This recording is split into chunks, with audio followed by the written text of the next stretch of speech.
ஸ்ரீ குருப்யோ நமஹ. ஓம் கம் கணபதையே நமஹ. நம்ம ஸ்ரீநிகேதன் வலைதளம் வாயிலாக முருகப்பெருமானுடைய சஹஸ்ரநாமத்திலிருந்து தினம் ஒரு நாமாவளி சிந்திச்சுருக்கோம். இன்றைய தினம் 340வது நாமாவளியாக ஓம் டங்கார நிறுத்த விபவாய நமஹ. முருகப்பெருமான இந்த நாமாவளி இனிமையான சப்தத்திற்கும் பாதசரங்களுடன் நடனம் செய்யும் சாமர்த்தியத்தை உடையவருக்கு நமஸ்காரம் அப்படின்னு வர்ணிக்கிறது. இறைவன் திருநடன கூத்து அப்படின்னே சொல்லுவாள். இறைவன் குமார பரமேஸ்வரனாக வெளிப்பட்டார். சிவன் தான் நடனம் ஆடுவாரா அப்படின்னா குமார பரமேஸ்வரனான முருகப்பெருமானும் திருநடனம் செய்வார். அவருடைய திருநடனங்களால் தான் இந்த பிரபஞ்சம் எல்லாமே மாற்றமடைகிறது. அப்பேற்பட்ட அந்த திருநடன கூத்தினுடைய ரகசியத்தை திருமந்திரத்தில் அழகாக வர்ணிப்பார். அந்த அணுக்களுடைய அந்த ஆட்டம், இறைவனுடைய அந்த ஆட்டம், அதெல்லாம் எப்படி இந்த பிரபஞ்சத்தை இயக்குதுன்றதெல்லாம் திருமந்திரத்தில் இவ்வளோ அழகாக வர்ணிப்பார். அப்படி இந்த உலகத்தை இயக்குவதற்காகவே உத்தராயண புண்ணியகாலம் தை பூசத்தன்னைக்கு சுவாமி முருகப்பெருமான் திருநடனம் பண்ணுறாராம்.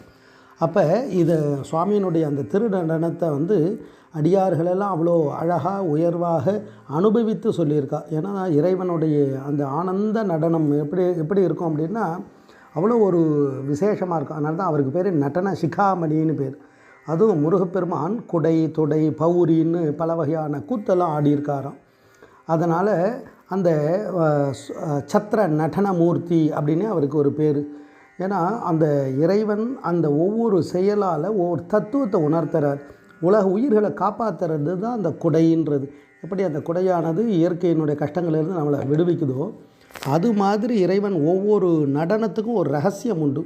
இறைவனுடைய திருநடனத்தை சிலப்பதிகாரத்திலையும் முருகனுடைய அந்த திருநடன கூத்தை பற்றி அவ்வளோ அழகாக வர்ணிக்கும்.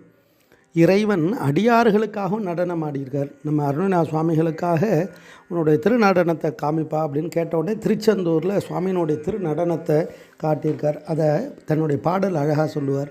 தண்டயணி வெண்டயங்கிங்கினி சதங்கையுன் தன்கழல் சிலம்புடன் கொஞ்சவேனின் தந்தையினை முன்பறிந்தின் பௌதி கொண்டுனன் சந்தொடமணைந்து நின்றன்பு போல கண்டுர கடம்புடன் சந்த மகுடங்களும் கஞ்சமலர் செங்கையுஞ் சிந்து வேலும் கண்களும் முகங்களும் சந்திர நிறங்களும் கண்குளிர என்றன் முன் சந்தியாவோ பொண்டரிகரண்டமும் கொண்ட பகிரண்டமும் பொங்கி இழவெங்கலம் கொண்ட போது பொன்கிரி எனஞ்சிறந்தெங்கினும் வளர்ந்து முன் புண்டரிகர் தந்தையுஞ் சிந்தை கூற கொண்ட நடனம் பதம் செந்திலும் என்றன் முன் கொஞ்சி நடனம் கொளும் கந்தவேலே கொங்கை குரமங்கையின் சந்தமன முண்டிடும் கும்பமுனி கும்பிடும் தம்பிரானே அப்படின்னு அழகாக வர்ணிப்பார்.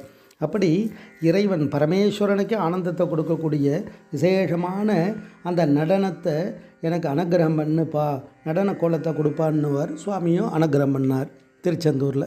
அப்படி இறைவன் அந்த நடனத்து மேலே அவ்வளோ பிரியமாக இருப்பார். அந்த நடனத்தினுடைய தத்துவம், இந்த உலக இயற்கை அமைப்பு, உலகத்தினுடைய இயக்கம், இதெல்லாம் அதனுடைய ரகசியங்கள். அப்படி இந்த நாமாவளி மிகப்பெரிய ஆடல் வல்லானாக, அதற்கான சாமர்த்தியம் உடையவராக இருப்பவராக முருகனை வர்ணிக்கிறது. ஓம் டங்கார நிறுத்த விபவாய நமஹ. ஸ்ரீ குருப்யோ நமஹ. ஓம் சும் சுப்பிரமணியாய நமஹ.